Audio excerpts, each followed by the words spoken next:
নমস্কার, ইন্ডি নিউজ 24 থেকে রয়েছে আমি শঙ্কুর সাঁতরা। অভয়া হত্যা, অভয়া খুন হয়েছিল, কেন হয়েছিল তার অনেকগুলো কারণ।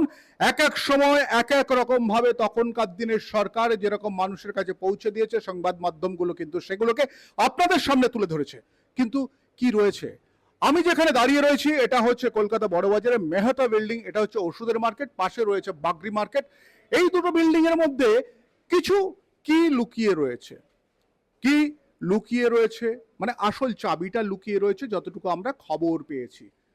আসল বিষয়টা কি, এই যে আবেশের নাম এলো, আবেশের জামাতে রক্ত ছিল, এই যে বলল অভয়ার মা, তিনি যে বললেন এটার পেছনে কারণ কি, কেন বললেন, সেটা আপনাদের কাছে একটু গল্পের আকারে বলে দিই।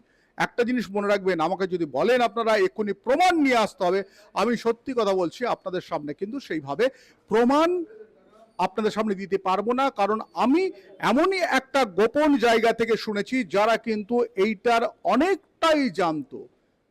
আমি সেখান থেকে শুনেছি। আবেশকে, আবেশ মমতা বন্দ্যোপাধ্যায়ের ভাই কার্তিক ব্যানার্জি, তার ছেলে। আবেশ একজন ডাক্তার, আবেশ ডাক্তারি পড়েছে, অর্থাৎ এমবিবিএস পড়েছে। কোথা থেকে? যাদবপুরে কেপিসি হাসপাতাল থেকে পড়েছে। আবেশ পড়াশোনা সেরকম ভালো ছিল না, এটা কিন্তু আমরা জেনেছি।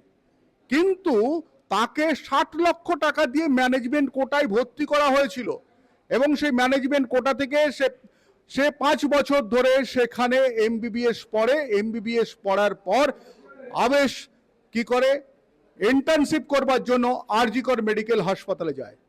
যখন সে আরজি কর মেডিকেল কলেজ হাসপাতালে ইন্টার্নশিপ করছিল, বুঝতেই পারছেন ওখানকার প্রিন্সিপাল সন্দীপ ঘোষ, তিনি তো আবেশকে অনেকটাই কাছের করে রাখতেন। আবেশের সেখানে কিন্তু অনেকটাই মানে প্রভাব প্রতিপত্তি ছিল। কিন্তু প্রভাব প্রতিপত্তি থাকলে কি হবে, বিষয়টাই এখানেই যে হাসপাতালে যে সমস্ত ওষুধ সাপ্লাই হতো, সেই ওষুধগুলো যে সাপ্লাই হতো তার গুণমান নিয়ে কিন্তু বারবার ধরে প্রশ্ন উঠছিল, এবং সেই ওষুধগুলো যে যারা সাপ্লাই করত তাদের মধ্যে একজন ছিলেন কিন্তু কার্তিক বন্দ্যোপাধ্যায়। আমরা সূত্র মারফত এটা জেনেছি। কার্তিক বন্দ্যোপাধ্যায় এবং একজন সিং, যার একটি ধাবা রয়েছে, এবং তার ওখানে ইডি রেড হয়েছিল এক সময়। কার্তিক বন্দ্যোপাধ্যায়ের টাকা নাকি সেই সিংয়ের কাছে খাটতো, আর সেই টাকার একটা বড় অংশ এই বাগরি মার্কেট অথবা মেহতা বিল্ডিং এর একটি দোকানদারের মাধ্যমে খাটতো, এবং সেখান থেকেই সেই মেডিসিনগুলো হাসপাতালে যেত।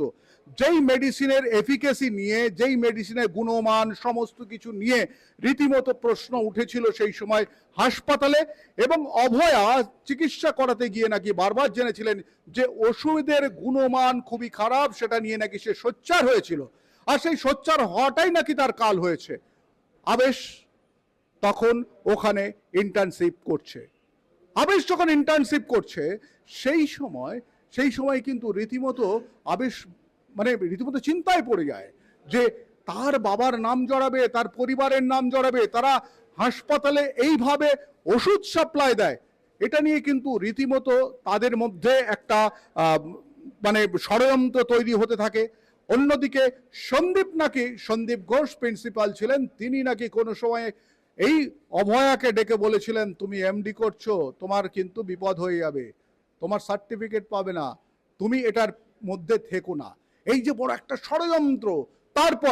তারপরেই নাকি একদিন এই অভয়াকে খুন করা হয়, এবং অভয়াকে খুন করে প্রথমে চালানো হয় যে সে আত্মহত্যা করেছে। তার গায়ে এত পরিমাণে আঘাতের চিহ্ন থেকে এত কিছু থাকার ফলে তখন তার সহকর্মী ডাক্তাররা তারা কিন্তু প্রত্যেকেই ভেবেছিল, মানে নির্দিষ্ট হয়ে গেছিল ওটা আত্মহত্যা নয়, ওটা খুন, এবং একবার এক এক ধরনের চাদর তার গায়ে দিয়ে ওইভাবে তাকে দেখানো হয়েছিল তার পরিবারকে, এবং খুব তাড়াহুড়ো করে পোস্টমর্টম করে তাকে পুড়িয়ে দেওয়া হয়েছিল।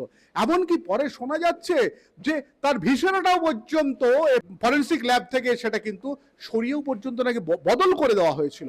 অর্থাৎ এর পেছনে কি ছিল, কি ঘুঘুর বাসা ছিল, এই যে ওষুধ, মানে শ কোটি টাকার একেবারে কম দামি ওষুধ কিংবা একেবারে জাল ওষুধ পাচার হতো বলে যতটুকু আমরা তথ্য জানতে পারছি, আর তার জন্যই অভয়া খুন।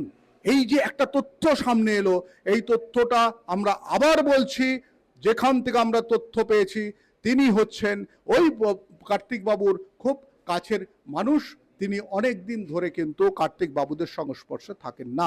তবে তিনি যখন বলেছিলেন এবং সব ঘটনা বলেছিলেন তখন কিন্তু আমরা চমকে উঠেছিলাম। আমরা এখানে এসেছিলাম একজন ওষুধ দোকানদারের সঙ্গে কথা বলতে, যাকে টার্গেট করা ছিল, তবে তিনি অস্বীকার করেছেন।